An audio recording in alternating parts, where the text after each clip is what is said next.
You're listening to the Naked Bible Podcast. To support this podcast, go to nakedbiblepodcast.com and click on the support link in the upper right-hand corner. If you're new to the podcast and Dr. Heiser's approach to the Bible, click on New Start Here at nakedbiblepodcast.com. Welcome to the Naked Bible Podcast, episode 86, the head covering of 1 Corinthians 11, verse 13 through 15. I'm your layman, Trey Strickland, and he's the scholar, Dr. Michael Heiser. Hi, Mike. How you doing? Very good, very good. Just did some recent travel and sort of glad to be back home and kind of get back into the normal routine. Sleep in your own bed? Yeah, that kind of thing.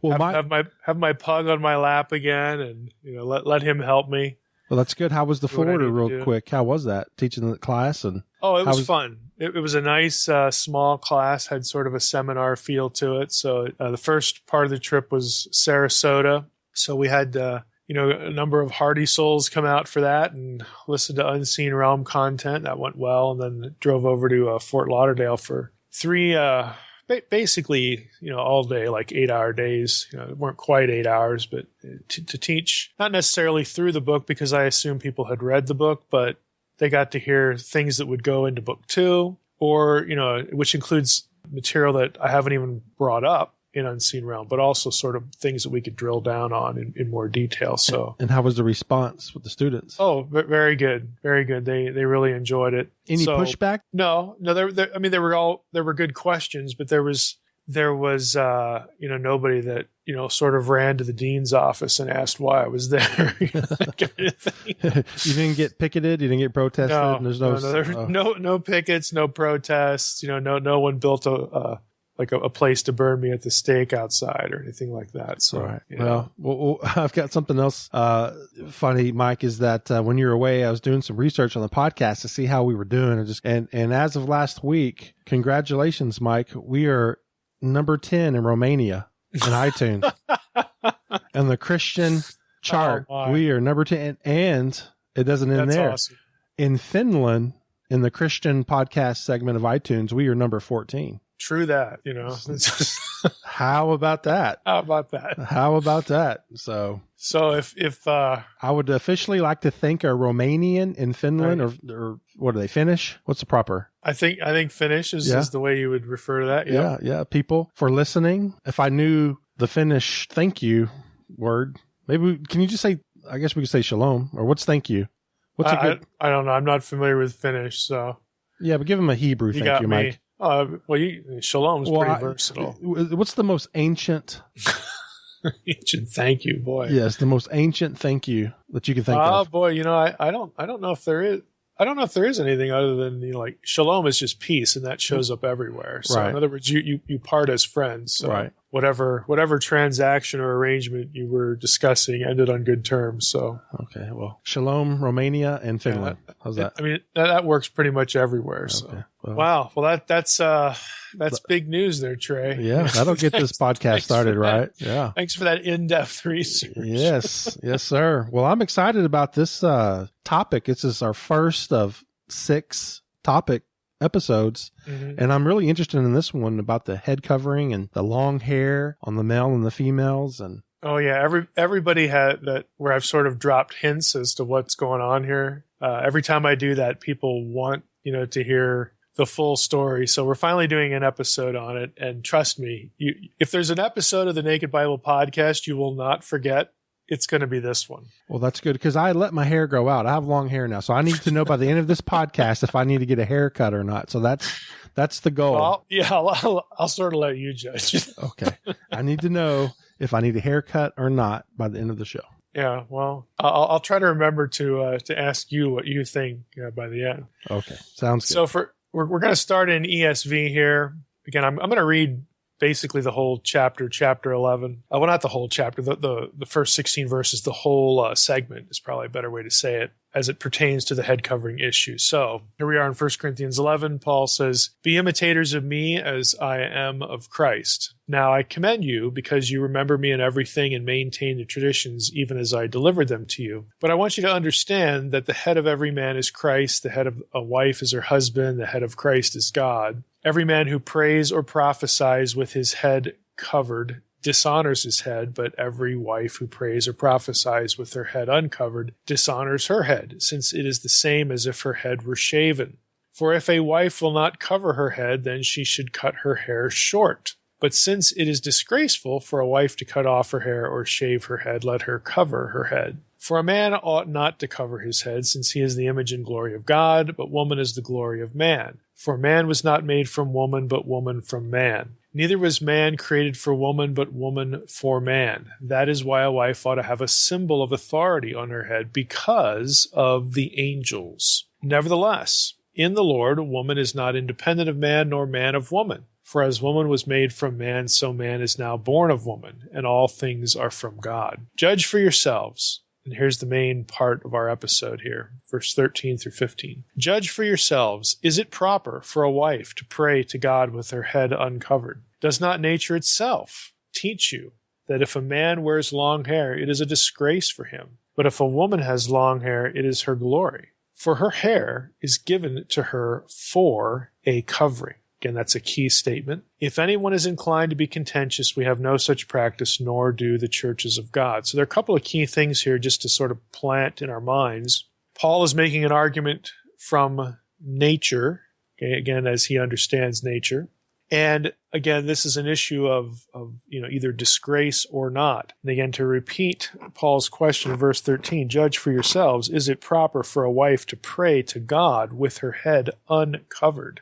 And again, this whole thing about this being an argument from nature. He's going to answer that question, and he's going to be thinking about quote-unquote nature. And he talks about a woman having long hair. Okay, it's her glory. And then he says, for her hair is given to her for a covering. So the hair is supposed to be this covering, whatever this covering is that he's talking about. And the word for covering in this passage is the Greek word parabolion. And we're going to be hearing that a couple times as we proceed. Now, what I'm going to do here, I can just preface it by saying this. What I'm going to say in this episode about the head covering, no one, unless you've read, again, the article I'm going to reference or have heard me talk about this, you have never heard this before. Just trust me. You've never heard this before. This is going to sound like crazy town. This is going to sound totally bizarre. But I'm going to make you a promise. At the end of this episode, you're going to think back on this episode at all the crazy stuff you've heard, and you're going to think this thought, boy, does that make sense. That makes total sense out of the passage. As crazy and bizarre as this material was, if this is what was floating around in their head, and Paul's head, when he wrote this and when Corinthians heard it, when people read it of this time period, if this is what's going on in people's minds, that makes perfect sense.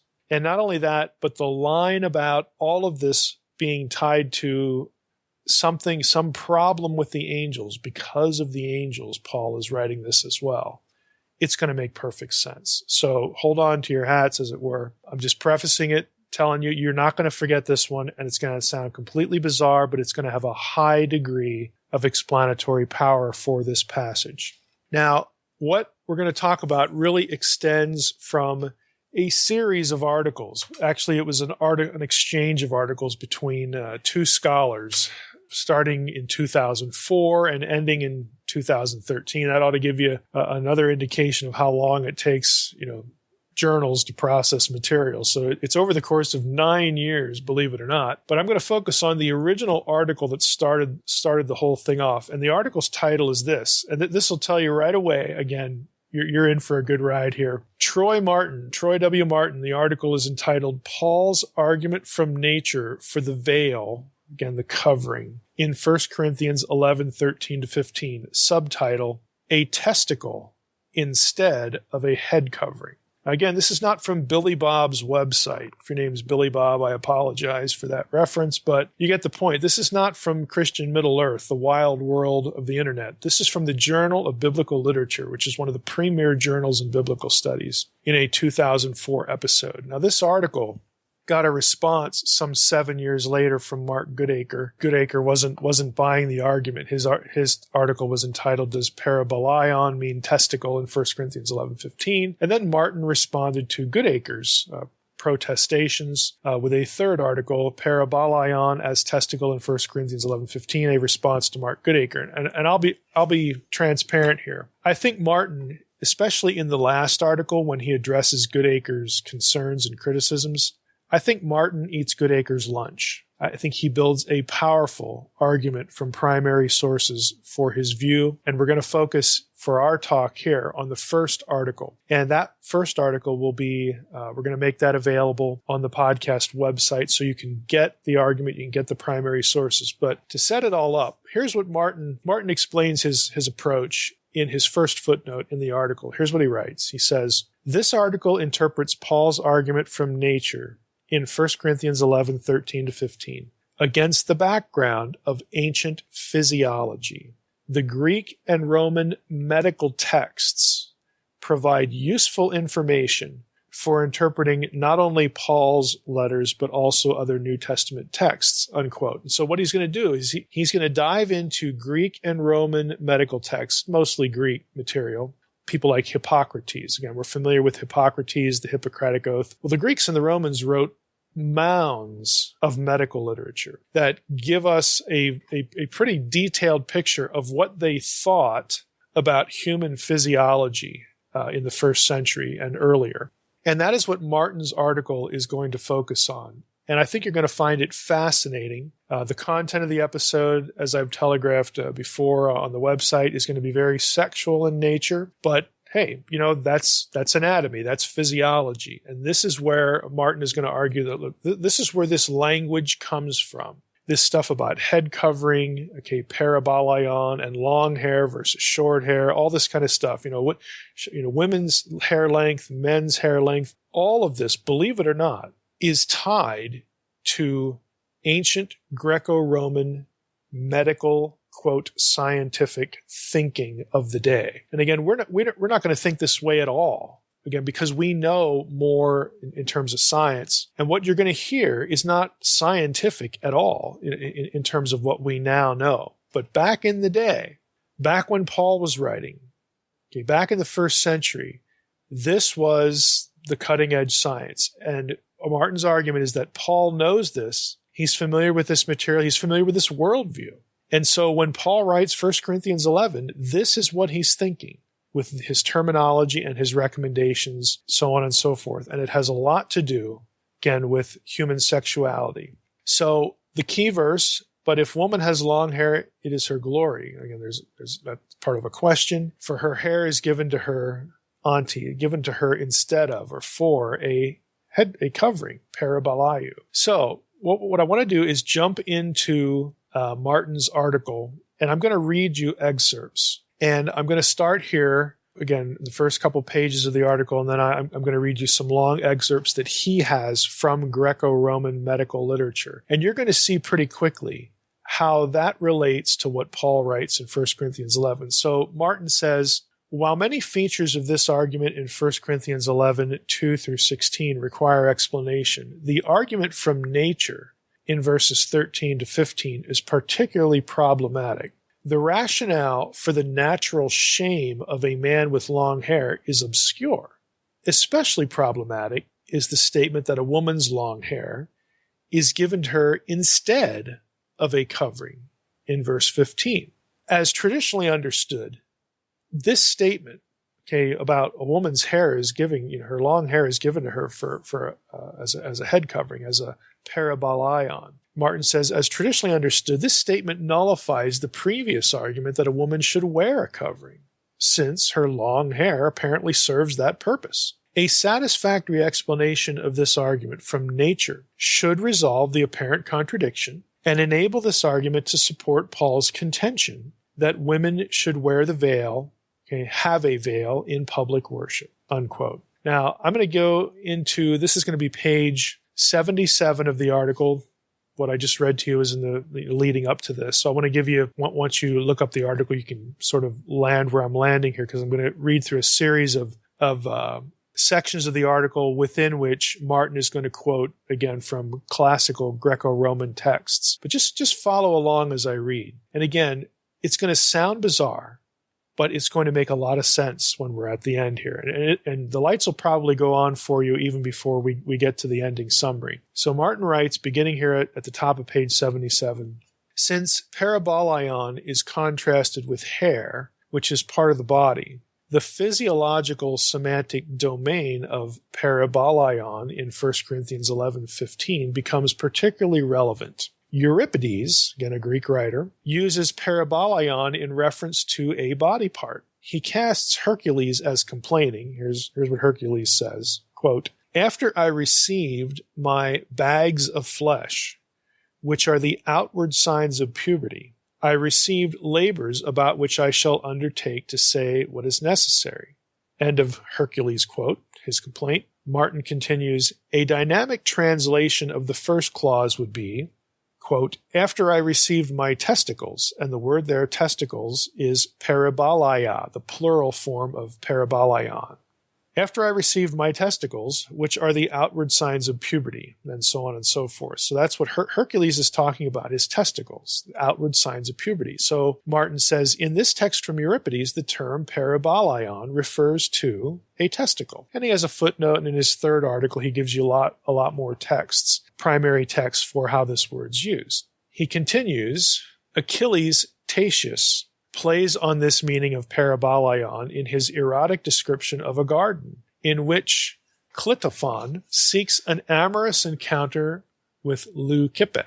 Achilles Tatius describes the entwinings of the flowers, embracing of the leaves, and the intercourse of the fruits, so on and so forth. He portrays this erotic garden by allusions to male and female sexual organs.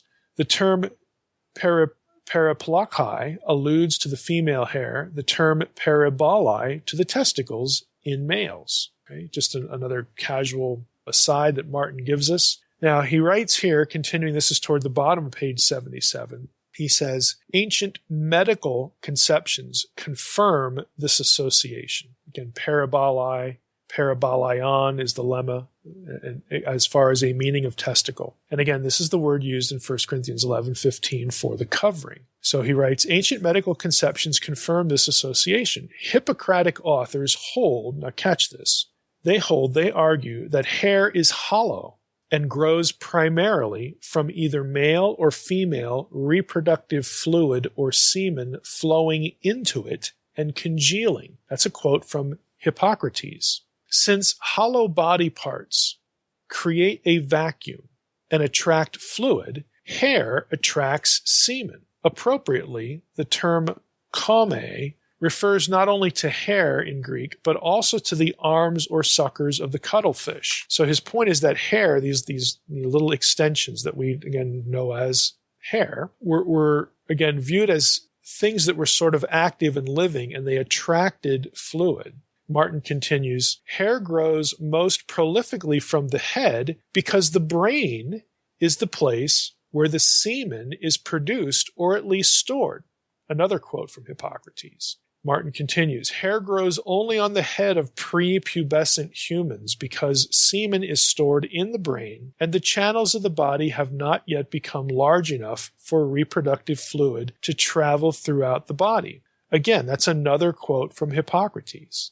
Back to Martin. At puberty, secondary hair growth in the pubic area marks the movement of reproductive fluid from the brain to the rest of the body. It's our fourth quote from Hippocrates. Martin again. Women have less body hair, not only because they have less semen, but also because their colder bodies do not froth the semen throughout their bodies, but reduce semen evaporation at the ends of their hair. That's our fifth quote from Hippocrates. So Martin continues, according to these medical authors, men have more hair because they have more semen, and their hotter bodies froth this semen more readily throughout their whole bodies. Again, another quote from Hippocrates. That's our sixth one. The nature, and the Greek word there is physis. Again, this is a word that occurs in the New Testament, in this passage that we're talking about and others. Martin says, the nature, physis, of men is to release or eject the semen. During intercourse, semen has to fill all the hollow hairs of the female body on its way from the male brain to the genital area, again, through through the man and then, of course, be ejected into the women where it's absorbed, again, by the hair. Thus, therefore, men have hair growth on their face, chest, and stomach. A man with hair on his back reverses the usual position of intercourse. Again, this is, again, from Hippocrates and Aristotle. A man with long hair retains much or all of his semen. Now, catch that, because this is going to harken back to the whole men shouldn't have long hair. Martin says, a man with long hair retains much or all of his semen, and his long, hollow hair draws the semen toward his head area, but away from his genital area where it belongs, where it should be ejected, because that's what men are supposed to do. And that's how we have babies. Therefore, Martin, continuing, says, 1 Corinthians 11:14 correctly states that it is a shame for a man to have long hair, since the male nature, physis, is to eject rather than to retain semen. In contrast, the nature, physis, of women is to draw up the semen and congeal it into a fetus. That's another quote from Hippocrates. We all know this name, Hippocrates. This is the father of medicine. This is why doctors take the Hippocratic Oath. This is what Hippocrates believed. All this stuff. Martin, back to him again, he says, a woman's body, again quoting Hippocrates, is simply one huge gland, and the function of glands is to absorb. So, again, I know this sounds, again, like crazy talk, and it is from a modern scientific perspective. It's just sort of absurd, and ridiculous. But this is what they're believing about what goes on inside both the male and the female body, and it's connected with hair. Another paragraph.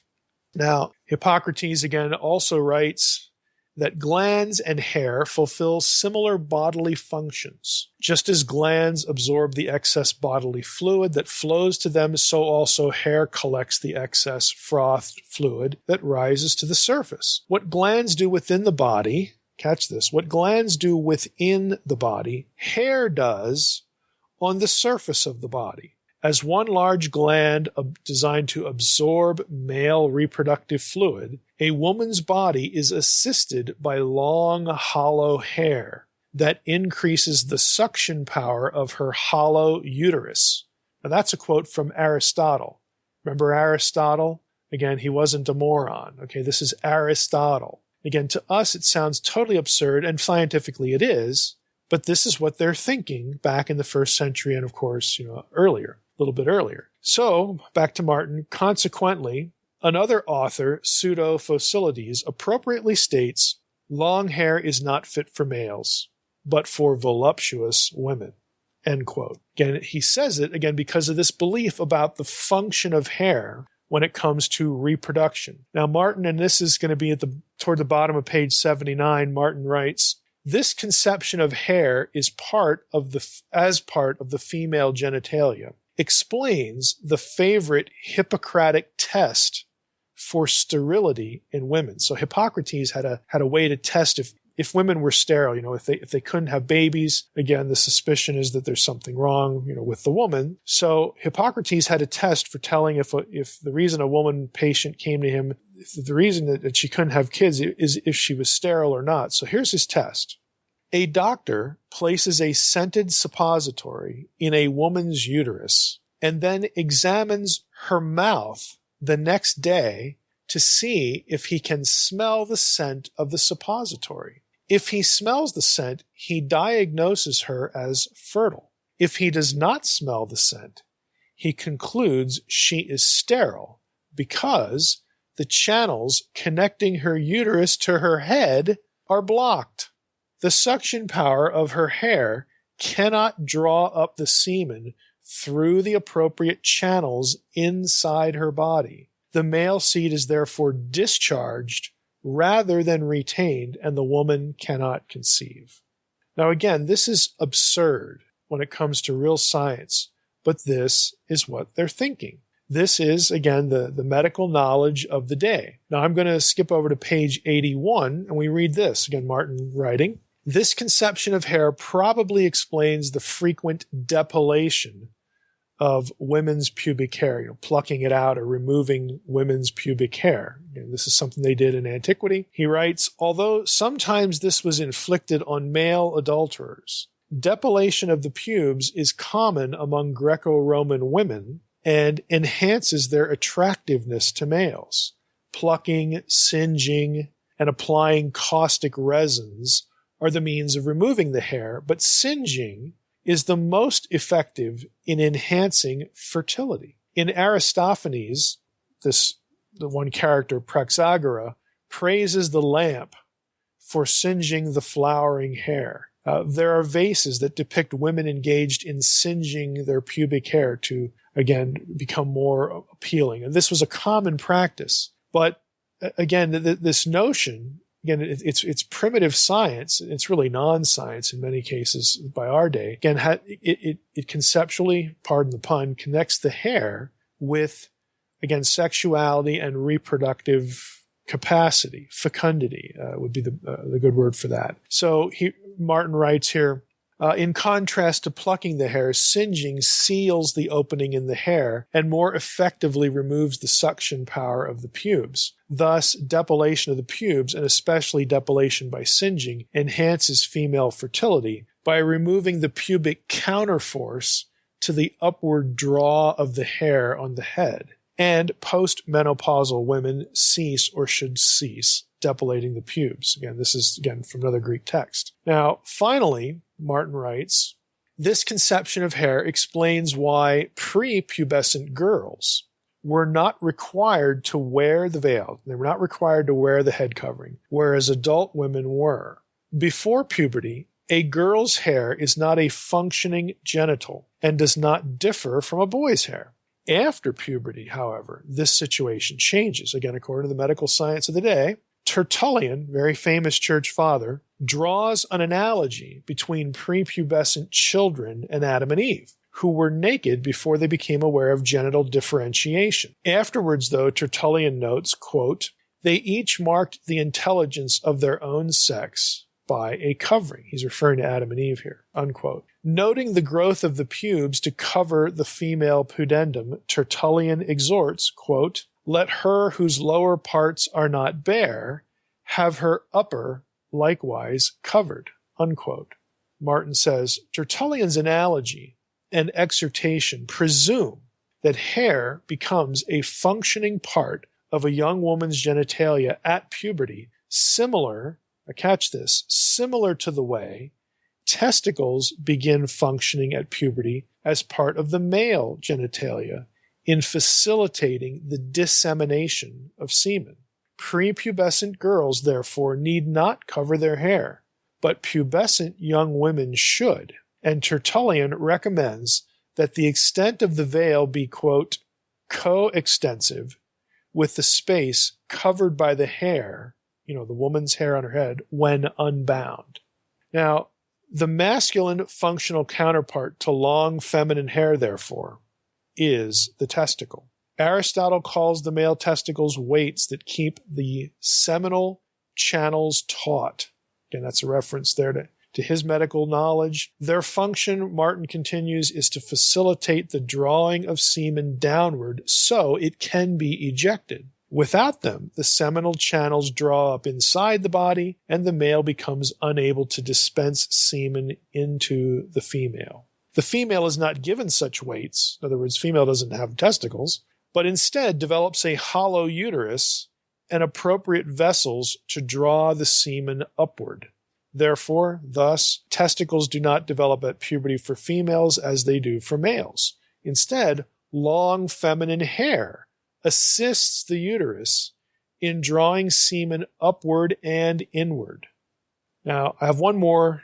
Let me do two more sections here again, because I think you're getting the point by this time. But I want to add two more things.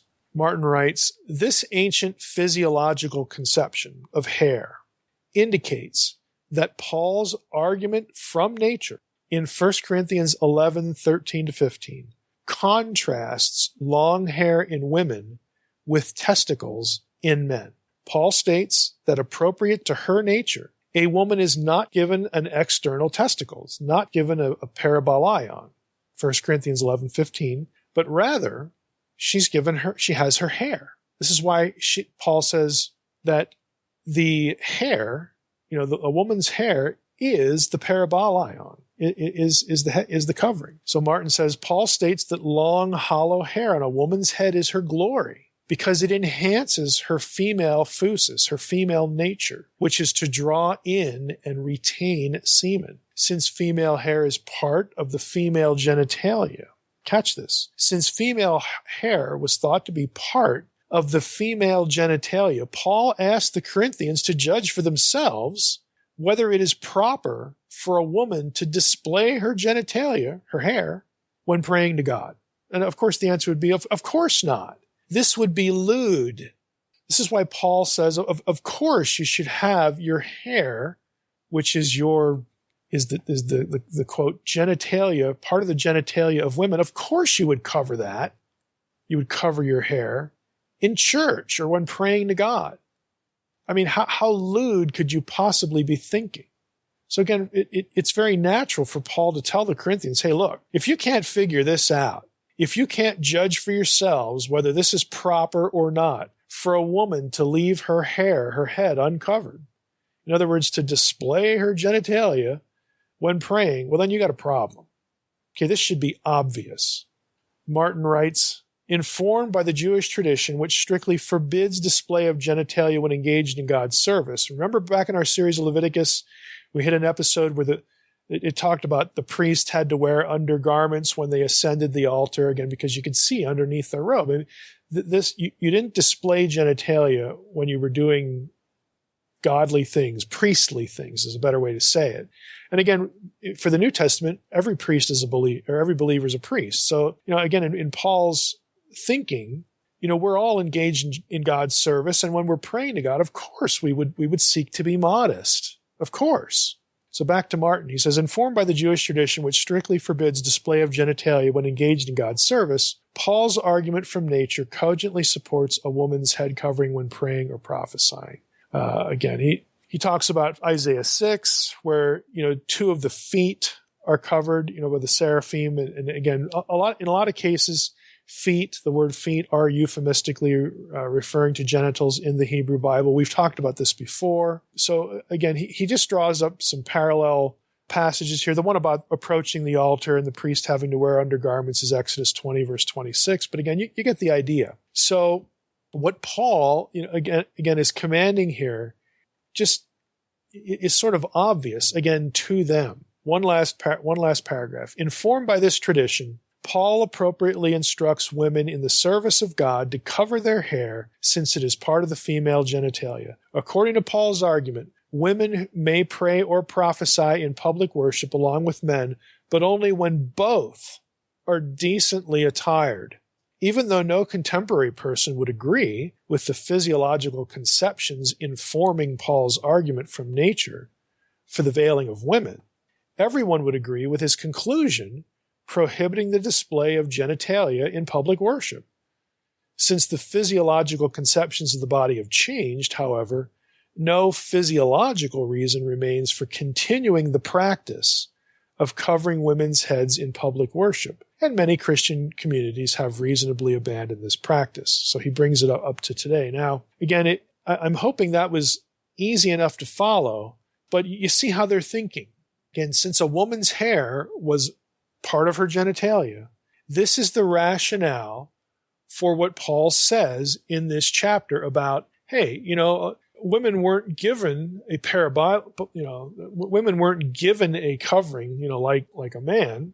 Their hair, her hair is hers, hers are covering. And of course, this is part of her femininity. It's part of her sexuality. It's part of her genitalia. It's part of, how we get babies. It's part of fecundity. Of course you would cover this, but we don't look at these, things like this now. Our science is a lot better, let's be honest, a lot more accurate. So we've lost this conception. And so Martin, and I would agree, would say that physiologically, there's no reason to look at 1 Corinthians 11, and follow this physiological argument and say women should have their heads covered. Now, you could come up with some other reason. Maybe in a particular culture, it's a symbolic way of demonstrating modesty, whatever. Well, then, that's a little more legit. But when Paul initially gives this command, he's basing it on this sort of bizarre science.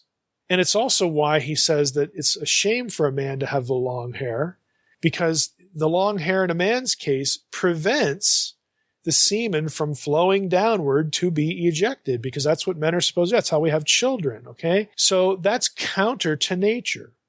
It's counter to a male's nature.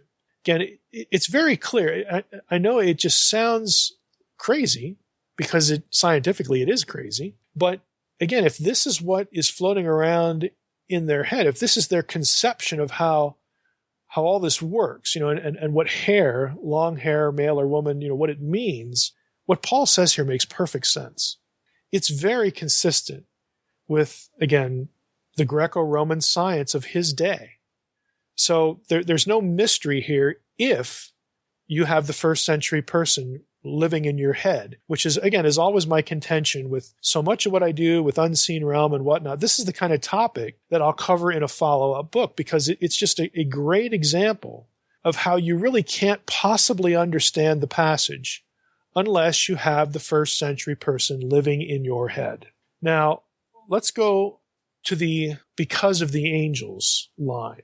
Now, when I first read this article, what got me first, of course, was the title. The word testicle in a journal title and Paul in 1 Corinthians 11. I thought, what in the world is this guy talking about? When I read the article, it's like, holy cow, this just makes so much sense. It has high explanatory power for what's going on here. And I, of course, noticed that he didn't say anything in the article about, hey, what I'm going to be talking to you here, is important because of the angels. So what I did was I sent Troy Martin an email, and I said, hey, I read your article, really enjoyed it, thought it was great, but I have a question. Do you think that this worldview, that you explained so well, again, using primary sources in your article, do you think that this worldview is the backdrop for when Paul says that this is important because of the angels, that what he's thinking back to is Genesis 6, is the Genesis 6, 1 through 4 offense, the sons of God, the daughters of men? Is he thinking of the Enochian Watchers worldview that there was a strong stream of in the Second Temple period? Is this what Paul's thinking of in Jewish terms, in Old Testament terms, which is why he'd sort of throw this in? And Martin wrote me back and said, absolutely. He said it's certainly what he was thinking about. And, he told me a little bit about, I didn't include it in the article for this, that, or the other reason. And he was giving a paper at SBL, so on and so forth. So again, if this is really what is going on in Paul's head, and I think, again, it makes complete sense, then the issue with the commands within a church context are about modesty, because this is associated with your genitalia. But the other material about the man is the head of the woman, and you got to cover the head, and you have to have this symbol of authority on you, and all this other stuff because of the angels. What it really means is that women needed to be very careful to be modest, to show modesty, again, with respect to their hair, because in the back of Paul's mind, he's concerned that what happened in Genesis 6 might happen again. For Paul, that is a possibility. We do not want another problem like this, because in Second Temple Jewish thinking, and we might in the future at some point want to say more about the Second Temple Jewish tradition about the proliferation of evil. Why is the world as wicked as it is? If you asked a Second Temple Jew that, and frankly, if you asked Irenaeus that, and a few other early church fathers, they would not say because of the fall in Genesis 3. They would say because of the Watchers. Now, in biblical theology, there are 3 events that explain why the world is as bad as it is. But in typical evangelical churches, in typical evangelical teaching or Christian teaching, you only get 1. Here are the 3 fundamental events. You have what happened in Genesis 3 in the garden. That was the initiation of divine and human rebellion. So the fall is an important thing. The second event, though, is what explains why evil just multiplied and proliferated throughout the earth.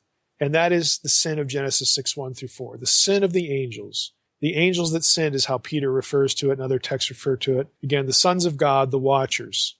That was a huge deal in Second Temple Judaism. It's not in typical Christian teaching today because we have stripped the supernatural out of the passage and we have consigned it to the shelf where it can be forgotten. The third critical event that explains why the world is as bad as it is for a biblical person living in the biblical period, was the Tower of Babel incident, Genesis 11, or Deuteronomy 32:8-9, when the nations were disinherited, put under the authority of other lesser gods, Elohim, sons of God, and then they wind up rebelling and seducing God's own people to idolatry. So why is the world the bad place that it is? Because humanity and divine beings decided to rebel back in Genesis 3.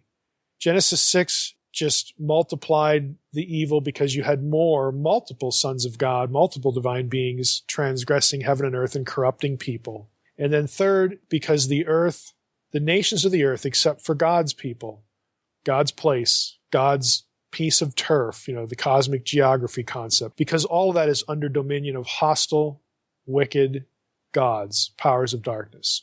That is why the world is the way it is. But we don't get that in church. We don't get that really anywhere, except for what I'm trying to do here and what the sources that I refer listeners and readers to. It's all out there in the scholarly literature. This is a no-brainer in terms of the scholarly literature. It just never filters down to the pew. Scholarship never makes its way into inside the walls of a church. So, this is what we have. And when Paul, again in 1 Corinthians 11, it's very evident that Paul has Genesis 6, the Enochic idea, floating around inside of his head. And because of what he believes about what the hair of a woman, what all that means, his advice to her is, okay, when we do spiritual service, we of course want to be modest, but then, we also have a problem here with, again, making sure that we're in the right relationship, not only to our, to husbands and wives and all this stuff, but we need to show it. We need to have this symbol of modesty and submission and authority, whatever you want to call it. We need to not be lewd for another reason, and that is because of the angels. We know that bad things happen, like this in the past. And so for Paul, he was concerned. And so he judges it necessary to take care of this issue. Again, the issue of sexuality, but oddly enough for us, bizarrely enough for us, it is connected in his mind to this whole hair/head covering issue. Now, I'm going to post a second article that Troy Martin recommended to me in addition to his own work, dealing with the because of the angels phrase. And that article was written by Lauren Stuckenbrook.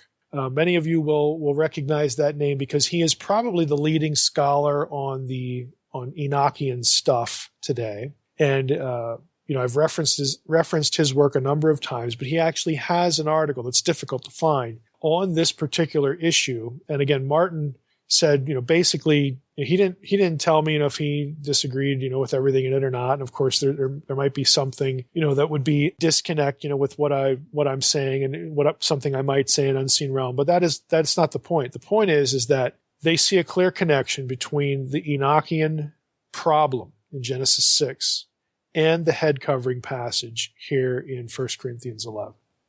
Mike, there are so many jokes in Troy Martin's article title. That's a rock star article. That's awesome. It is a rock star article. It's one of those articles. And, I didn't even list this as a topic for the pod.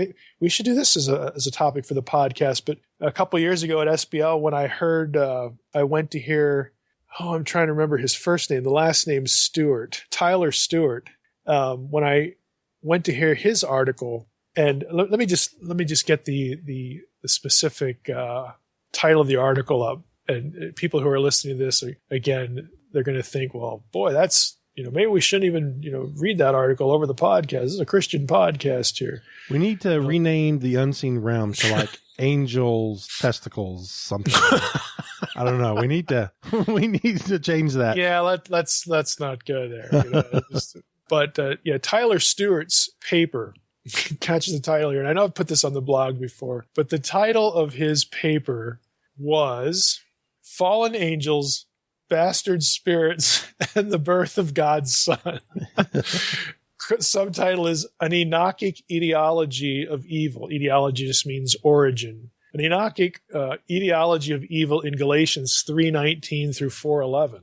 And this is the article where Stewart, again, there's this phrase in Galatians that says the law was added, quote, because of transgressions. Well, Stewart asks the very obvious question, just whose transgressions are we talking about here? Because we reflexively assume it refers to the Israelites or maybe even us, people reading Galatians 3, and Stewart's like, well, what if he's talking about the sin of the watchers?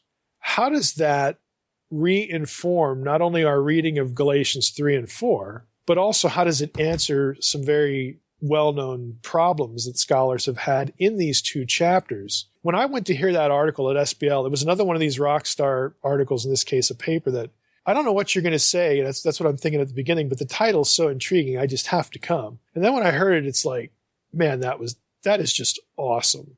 It's just, and he goes through a whole stream of Second Temple Jewish tradition that would have read Paul, again, and of course he's suggesting that Paul was thinking this, that would have read what Paul says in Galatians 3 and 4 through an entirely different backstory that really makes good sense of a number of odd things in these chapters. So maybe we'll do that at some point for a topic too, go through that article. But you're right. I mean, Martin's article is just one of those kinds of things where you read it and it's like, why did it take so long to figure this out? And the answer is, well, people just haven't sort of thought, and Martin, I think in his article, he alludes to something in his background, or I think maybe this is his area of focus, Greek medical texts or something in dissertation or whatever. But that's why he came across it. He comes across the term, he knows where it's used, and it's like, hey, I wonder, if this isn't what Paul is thinking. And then he dives into it, and it's like, boy, it just makes a lot of sense. And how was his article received? Well, I've heard, other people interact with it, positively. Obviously, Goodacre, and Goodacre's a good guy. He's not, hard-nosed about it. He tries to argue that I think it was a little too bizarre for Mark. I mean, if you read his article, he tries to steer the discussion in a different direction. And I don't know. I've never asked Mark. It'd probably be a good question to ask him, but I don't know how open he is to. I don't know if that's the right word, because I can't really speak for Troy Martin either, but I don't know how open or maybe even aware he is of the whole Enochian tradition. If he is aware of it, maybe he just doesn't want to go there in 1 Corinthians 11. I don't know. So I don't want to speak for Mark Goodacre, but he tries to steer it to an alternative, meaning. Yeah. Then Martin replied to Goodacre's article, and I think just ate his lunch.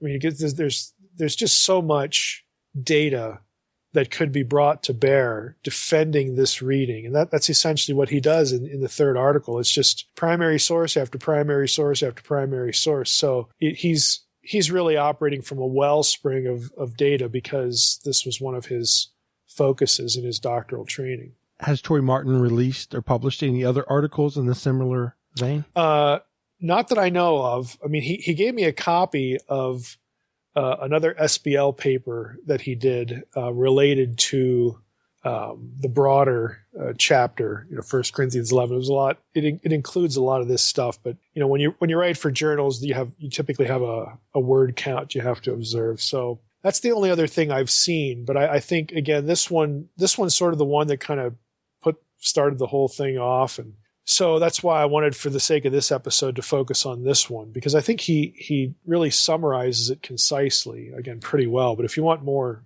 data, you can certainly find it in his other, at least his one other article. And there's lots of good stuff in the footnotes of the article. For instance, one of it states that the cutting the vein behind each ear renders a man impotent. Yeah. And, all kinds of stuff like that. That's a great example. Yeah. It's how interesting. It connected what's on the top of your head, yeah, on your head, with your genitals. Right. It again, we would never think these thoughts, and we wouldn't even think anybody else could have ever thought them, because it's so far removed from the, again, dare I say, real science.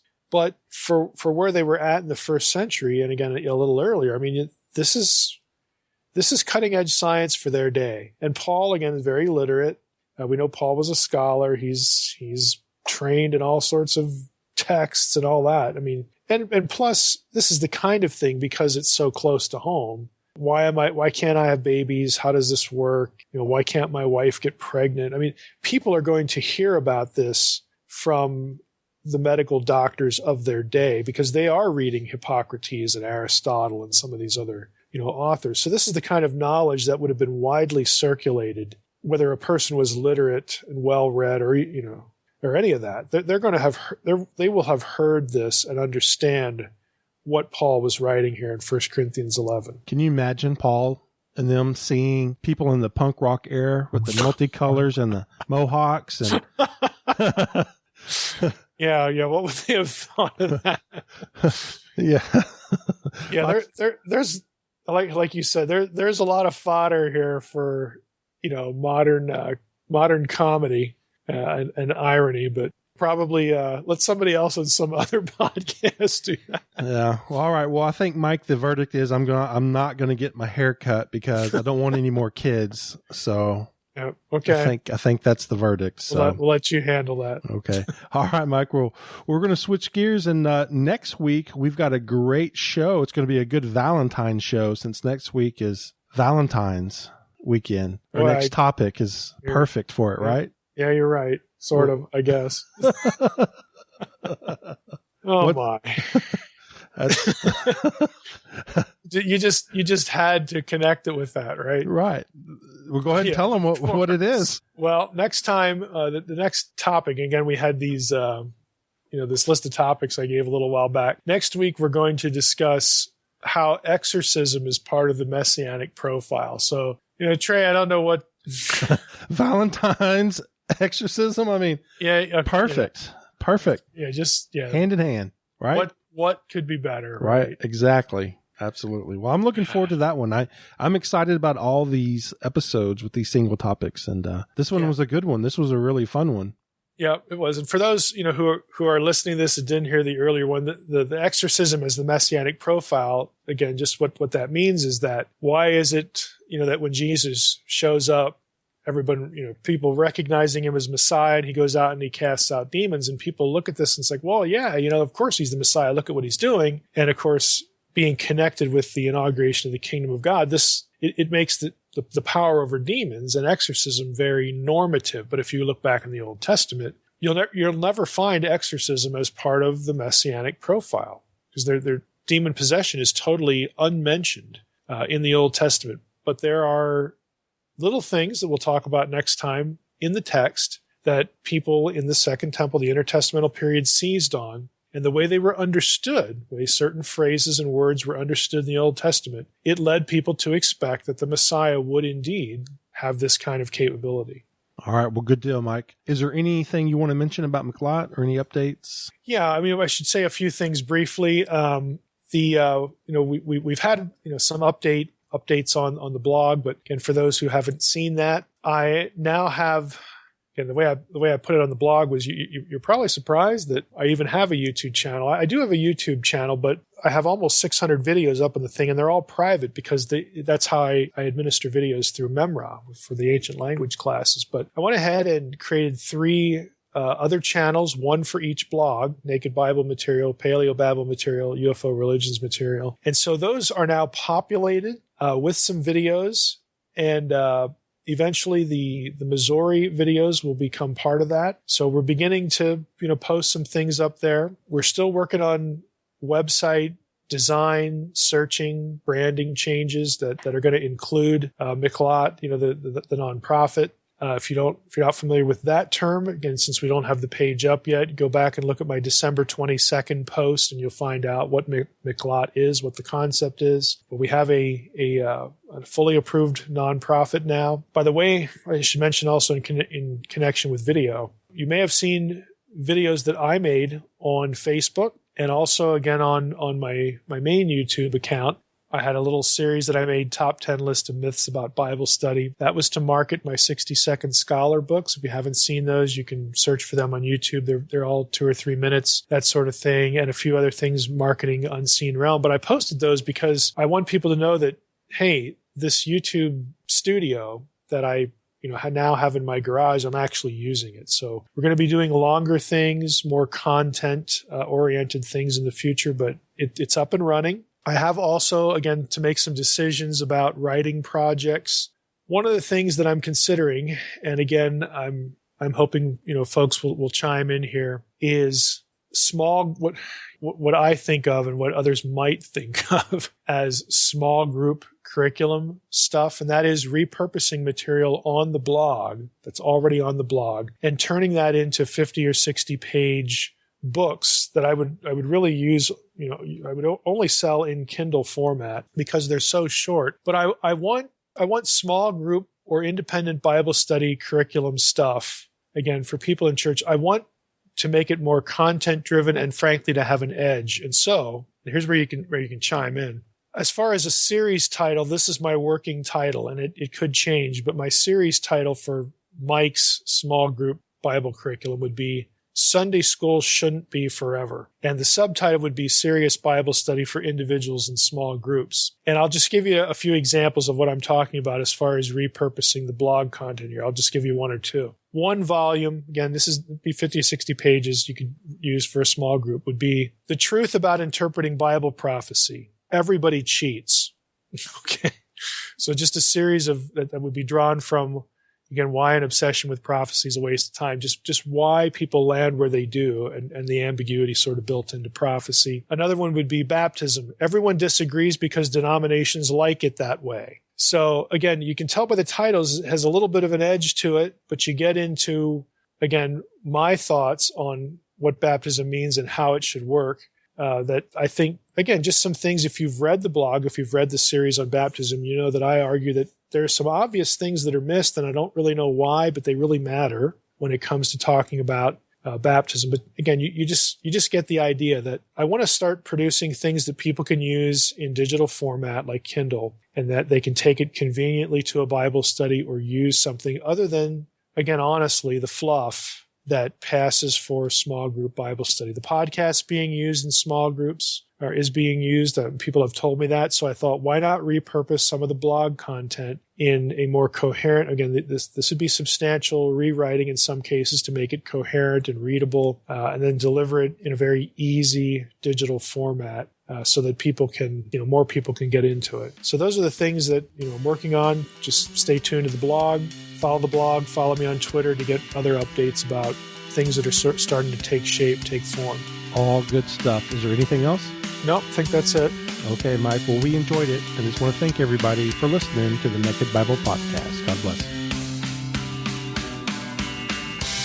Thanks for listening to the Naked Bible Podcast. To support this podcast, visit www.nakedbibleblog.com. To learn more about Dr. Heiser's other websites and blogs, go to www.drmsh.com.